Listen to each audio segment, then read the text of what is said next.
지금 쭉 보신 것처럼 여전히 오거돈 전 시장의 사퇴 시점에 대해서 갑론을박이 이어지고 있는 가운데 비슷한 논란 하나가 더 터졌습니다. 민주당의 비례위성 정당인 더불어시민당의 양정숙 당선인의 이 재산 증식 과정 의혹입니다. 저는 문재인 대통령을 지키러 나왔습니다.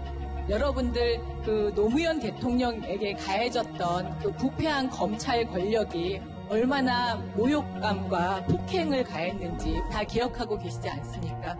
저는 검찰 개혁과 검경 수사권 조정 그리고 안정적인 공수처 성공적인 정착을 위해서 나왔습니다. 이해찬 대표님도 내 눈에 흙이 들어가기 전까지는 우리 민주당에 들어올 수 없다고 말씀을 하셨습니다. 이현정 의원님, 네. 화면의 주인공인 양정숙 당선인이 더불어시민당으로부터 다름 아닌 다른 데도 아니고요.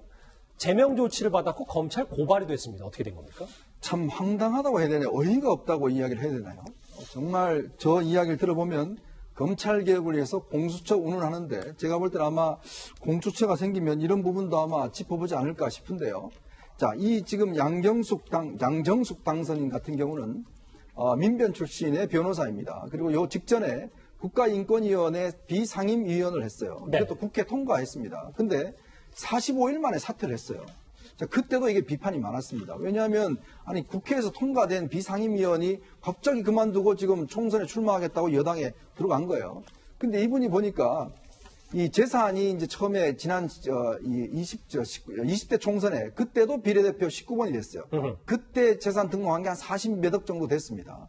근데 4년 사이에 재산이 43억이나 불었습니다. 근데 이번에 재산 등록한 거 보니까 90몇 억이 됐어요. 근데 그 재산 내역을 보니 집이 3채고 건물이 2개고 등등 해서 굉장히 많은 재산을 보유하고 있었어요. 그래서 이게 지금 지난 총선 과정에서 일부 언론에서 문제를 보도를 했습니다. 왜냐하면 이 재산 증식 과정에 문제가 많은 것 같다. 특히 집을 팔고 사고 하는 과정에서 집안 가족끼리의 명의를 도용을 빌려서 집을 판다든지 재산 증식에 큰 문제가 있다는 게 이제 보도를 했고 이것도 더불어시민당 측에서 내용을 살펴보니 가족들 증언을 들어보니 굉장히 문제가 많다라고 해서 본인한테 좀 사퇴해 주세요라고 이야기를 했다는 거예요. 근데 본인은 사퇴 못 하겠다고 이야기를 한 겁니다. 이미 그러니까 이 재산 증식에 문제가 있다는 거를 선거 과정에서 알고 있었던 거예요. 근데 선거 끝난 다음에 지금 보니까 이게 재산 증식이 상당히 큰 문제가 있다라고 해서 스스로가 지금 징계위원회를 윤리위원회를 열어서 지금 제명 조치를 한다는 겁니다. 자, 그런 걸 보면 저는 참 황당하다는 생각이 드는 게 어떻게 이런 후보를 비례대표 5번을 줘서 당선을 시키고 이제 와서 스스로가 제명시키겠다고 이야기를 하는 것이 더군다나 친여 지금 비례정당에서 이런 일이 있을 수가 있는지 정말 참 황당하고 답답할 따름입니다. 핵심 더 꼬집기 전에요, 장혜찬 의원님. 저는 이 부분이 더 먼저 궁금한데 4년 사이에 어떤 재산 증식 과정이 있었는지는 알 수 없지만 불법 탈법과 아니면 상관없는데 어떻게 43억이 불어난 겁니까? 그러니까 정답은 역시나 부동산일 가능성이 다분히 높아 보입니다. 이 양정숙 당선인, 아직까지 당선인이라 불러야겠죠. 재산 내역을 보게 되면 건물이 상당히 많은데요. 앞서도 소개해 주셨지만 강남구 대치동과 이 서초구 서초동의 아파트가 3채가 있습니다. 문재인 정부에서 고위공직자나 국회의원들 투기 과열지구에 1주택만 남기고 다 팔라고 했잖아요. 근데 이분은 과열된 그 강남과 서초의 아파트 3채를 갖고 계시고요. 또 송파구와 경기도 부천에 건물 2채 등 총 5개의 부동산을 보유하고 있습니다. 그런데 지금 지역을 보게 되면 경기도에서도 부천 같은 경우 부동산이 지난 문재인 정부 동안 많이 올랐고 또 강남구, 서초구, 송파구 말할 필요가 없을 정도로 부동산이 폭등했던 지역구 아니겠습니까?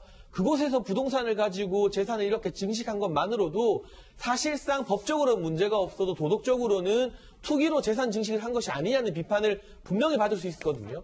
실제 국회의원들이 이런 식으로 강남의 아파트 3채 가지고 재산이 40억 늘었으면 언론에 정말 열화 같은 검증 세례를 받았을 겁니다. 뼈아픈 검증을 받았을 겁니다. 그런데 이분은 검증위원회가 정상적으로 작동을 했음에도 불구하고 그 모든 절차를 다 통과해서 결국에는 비례대표 당선권까지 안착이 됐는데 합법적인 것도 아니고 지금 제기되는 의혹을 보면 동생 명의를 빌려서 세금을 탈루했다는 의혹까지 불거지고 있으니 어떤 식으로 비례대표 후보 검증이 이루어지는지 여야를 떠나서 참 답답한 심정입니다. 그런데 정 변호사님, 가장 비판을 받고 있는 건 이 부분인 것 같아요. 자, 본인의 해명은 이렇다 치더라도 더불어시민당 비례위성정당의 수석 대변인은 총선 직전에 문제를 알았다. 그런데 사퇴를 개인적으로 권고를 했는데 받아들이지 않았다.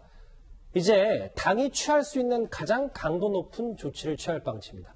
이거를 보고 실제로 야당에서는 이게 지금 오거돈 시장 건과 뭐가 더 다르냐. 전략적으로 이거를 알고 있었는데도 지연시킨 거 아니냐라는 지적을 하고 있거든요. 글쎄, 근데 우선 더불어시민당에서는 제명하게 했다 하는데 우선 실체 관계가 아직 안 나온 것 같아요. 지금 이제 받고 있는 의혹이 부동산 실명제 위반, 명의신탁, 허위 재산 신고, 탈세 이런 거 아닙니까? 거기에 대해서 충분히 조사를 못 한다고 지금 대변인이 얘기를 했거든요. 그런데 만약에 이러한 법 위반이 있다고 한다면 당연히 그는 애초에 공천에 대해서는 안 됐을 사람이죠. 그런데 이 점에 대해서 만약에 더불어시민당에서 오기 전에 더불어민주당에서 그 점에 검증을 하는 사실이 있다고 한다면, 그리고 그 문제가 없다고 한다면 이제 윤리 문제밖에 안 남는 거거든요.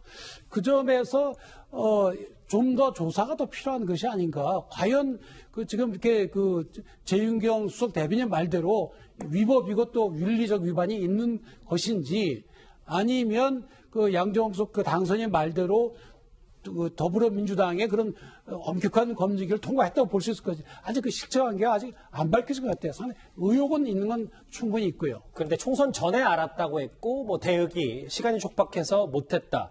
여러 가지 또 억측들이 많이 나올 수밖에 없습니다. 최 교수님. 네.